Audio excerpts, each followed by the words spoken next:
गर्मी हो या सर्दी, मीठा खाने की क्रेविंग तो सबको ही रहती है। लेकिन यदि कुछ ऐसा मीठा बनाया जाए जो हेल्दी भी हो और जिसे बनाने के लिए ज़्यादा मेहनत भी नहीं हो, साथ ही जिन्हें लंबे समय तक स्टोर भी कर पाएं ताकि जब दिल किया उसे खा पाएं, तो उसके लिए आज के ये लड्डू एकदम परफेक्ट हैं। ना ज़्यादा मेहनत और ना ही ज़्यादा घी या तेल, बच्चों और बड़ों सबको पसंद आ जाएं और खाते ही मुंह में घुल जाएं। कुछ ऐसे ही लड्डू की रेसिपी आज मैं आपके साथ शेयर करने जा रही हूँ। तो इसके लिए सबसे पहले गैस पर चढ़ाएं एक कढ़ाई और इसके अंदर डालें 1 चम्मच घी। तो अभी यहाँ पर हम सिर्फ 1 चम्मच घी का ही इस्तेमाल करेंगे क्योंकि हमें कई किश्तों में घी का इस्तेमाल करना है। तो सबसे पहले हम इसके अंदर डालेंगे बादाम। तो आधा कप मैंने बादाम ली हैं और आधा कप ही मैं ले रही हूँ काजू। और घी के अंदर इन दोनों नट्स को हम धीरे धीरे भून लेंगे। लड्डू को हमें लंबे समय तक स्टोर करना है और टेस्ट भी बढ़ाना है, तो इसके लिए आप नट्स को घी के अंदर थोड़ी देर जरूर से भूनें। यहाँ पर हम बहुत ज्यादा नट्स या सीड्स वगैरह का इस्तेमाल नहीं करेंगे क्योंकि हम ये गर्मियों में बना रहे हैं लड्डू, तो ज्यादा नट्स या इसमें सीड्स डालने से उनकी तासीर गर्म हो जाती है।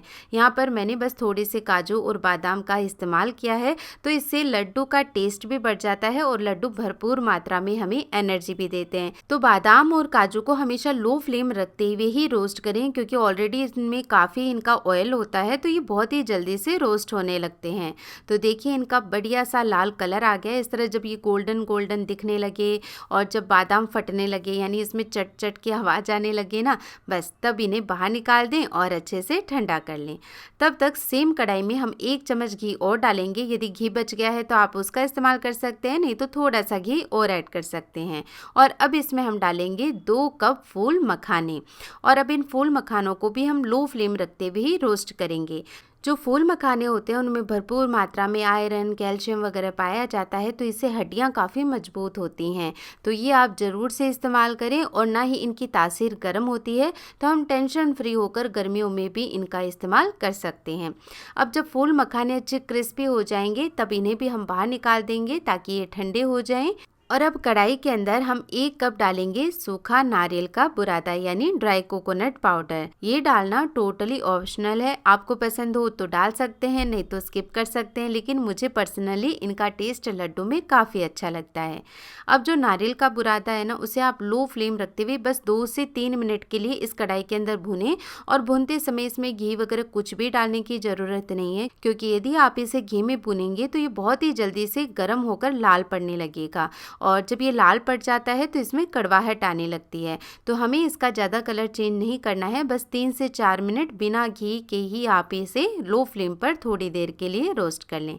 और जो काजू और बादाम मैंने रखे थे ये भी अच्छे से ठंडे हो गए हैं, तो एक ग्राइंडर जार में इन्हें ट्रांसफ़र कर लेंगे। और अब काजू और बादाम के साथ ही जो नारियल का बुरादा हमने रोस्ट करके रखा है वो भी ठंडा हो गया है, तो वो भी ट्रांसफ़र कर लेंगे।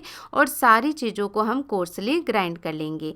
बहुत ज़्यादा देर तक लगातार मिक्सी को नहीं चलाना है वरना इन सब का पेस्ट बन जाएगा, तो ये आप ज़रूर से ख्याल रखें। और नट्स को हमेशा अच्छे से ठंडा करके ही ग्राइंड करें, तो बहुत ही इजीली ये इस तरह पाउडर फॉर्म में ग्राइंड हो जाएंगे। अब इस पाउडर को तो हम एक बोल में निकाल लेंगे और अब सेम ग्राइंडर जार में जो फूल मखाने हमने रोस्ट करके रखे थे वो ऐड करेंगे और इन्हें भी ग्राइंड कर लेंगे। और जो फूल मखाने होते हैं ना, वो जैसे ही ग्राइंड होंगे थोड़ा सा पाउडर इनका बचेगा। शुरुआत में ये काफ़ी ज़्यादा लगते हैं लेकिन पाउडर बनते ही एकदम कम हो जाते हैं। तो बस इस पाउडर को भी हम मिक्सिंग बोल के अंदर ट्रांसफ़र कर लेंगे। और अब फिर से ग्राइंडर जार लेकर इसमें डालेंगे हम 2 कप भुने हुए चने। जी हाँ फ्रेंड्स, इन लड्डुओं का हमारा जो मेन इंग्रेडिएंट है वो है भुने हुए चने, जो बहुत ही ज़्यादा हेल्दी होते हैं। गर्मियों में तो सत्तू वगैरह बनाते हैं तो हमारी किचन में तो ये मिल ही जाता है। तो ये 2 कप भुने हुए चने डालकर हम इन्हें ग्राइंड कर लेंगे और इनका पाउडर बना लेंगे। और अब इस पाउडर को वही सेम कढ़ाई लेकर के थोड़ी देर रोस्ट करेंगे। शुरुआत में मैं इसे ऐसे ही रोस्ट कर रही हूँ, घी वगैरह कुछ भी नहीं डालूंगी। जब 2 से 3 मिनट हो जाएंगे, पाउडर अच्छा गर्म हो जाएगा, तब हम इसमें थोड़ा थोड़ा करके घी डालेंगे। बहुत कम घी का इस्तेमाल करके हम ये लड्डू बना रहे हैं ताकि घी यानी जितना हमारे शरीर को चाहिए, यानी घी खाना भी हेल्दी होता है, उतना तो हमें मिल जाए लेकिन एक्स्ट्रा फैट हमें ना मिले घी से। तो इसलिए थोड़ा थोड़ा करके आप घी इसमें ऐड करते जाएं, तो इससे बहुत ज़्यादा घी इसमें नहीं लगेगा। घी बस हमें उतना ही इसमें डालना है कि इसमें एक अच्छा मॉइस्चर आ जाए। शुरुआत में ये पाउडर काफ़ी ज़्यादा मात्रा में घी को एब्जॉर्ब कर लेता है, तो हम क्या करते हैं एक साथ ही ज़्यादा घी डाल देते हैं। ऐसा नहीं करना है। जैसे जैसे ये रोस्ट होता है ना, तो धीरे धीरे सारा घी वापस से छोड़ने लगता है। तो पहले ही आप ज़्यादा घी इसमें बिल्कुल ना डालें। अब आप सोच रहे होंगे कि ये तो भुने हुए चने हैं, इन्हें दोबारा से हम क्यों घी के अंदर भून रहे हैं। लेकिन क्या होता है कि भुने हुए जो चने होते हैं ना, उनका टेस्ट थोड़ा सा अलग होता है। वो लड्डू में इतना अच्छा नहीं लगेगा, थोड़ा कच्चापन सा आपको लगेगा। और जब घी के अंदर इसे भून लेंगे तो एक तो लड्डू की जो सेल्फ लाइफ होगी वो बढ़ जाएगी, साथ ही टेस्ट भी बहुत बढ़ जाएगा। और देखिए, हमें हेल्दी तो चीज़ें खानी ही है, लेकिन टेस्ट से भी कोई कॉम्प्रोमाइज़ नहीं चाहिए। इसलिए आप घी के अंदर एक बार इस पाउडर को भून लें, इससे बहुत ही अच्छा टेस्ट आएगा। और जैसे जैसे ये रोस्ट होगा, सारा घी इसमें से सेपरेट होने लग जाएगा और इस तरह लिक्विड फॉर्म में आ जाएगा। तो बस ये भुन गया है और अच्छी खुशबू इसमें से आने लगी है। तो अब हम क्या करेंगे, जो पाउडर वगैरह हमने बना के रखे थे ना, वो भी इसके अंदर ऐड करेंगे और 4 से 5 मिनट सारी चीज़ों को बढ़िया से मिक्स कर लेंगे। क्योंकि ये जो लड्डू का मिश्रण है ना, हमें थोड़ा गर्म चाहिए और जो नट्स हमने ग्राइंड किए थे वो ठंडे हो गए थे, तो इस वजह से हमारे लड्डू बाइंड नहीं हो पाएंगे।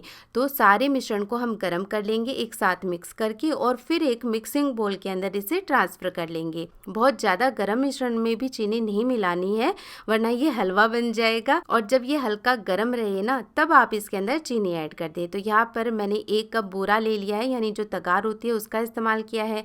आप चीनी को पीस कर उसका इस्तेमाल कर सकते हैं, खांड को पीस कर उसका इस्तेमाल कर सकते हैं, या मिश्री को पीस कर उसका इस्तेमाल भी किया जा सकता है। तो जो चीज़ आपको पसंद हो, जो आपके घर पर रखी हो, आप उसका इस्तेमाल कर सकते हैं। फ्लेवर के लिए मैंने इसमें थोड़ा सा इलायची पाउडर भी मिला दिया था।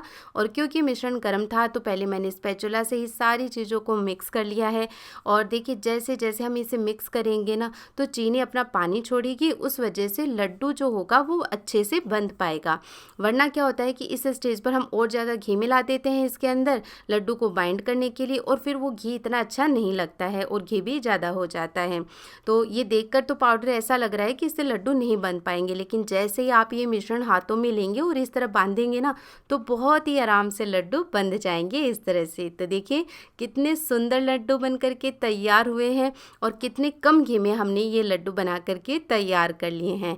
तो टेंशन फ्री होकर आप ये लड्डू खा सकते हैं, बना सकते हैं। ज़्यादा मेहनत भी नहीं है, फटाफट ये बनकर तैयार हो जाते हैं और आराम से महीने भर तक आप इन्हें स्टोर कर सकते हैं। लेकिन यदि स्टोर करना चाहते हैं तो मेरा आपसे निवेदन है कि ये लड्डू आप ज़्यादा मात्रा में बनाना, क्योंकि थोड़े बहुत लड्डू तो झट से ख़त्म हो जाएंगे। तो फ्रेंड्स, फिर देर किस बात की, आप भी जल्दी से किचन में जाएं और ये हेल्दी और टेस्टी लड्डू बनाएं, ताकि अपनी प्यारी प्यारी फीडबैक भी मुझसे जल्दी से शेयर कर पाएँ।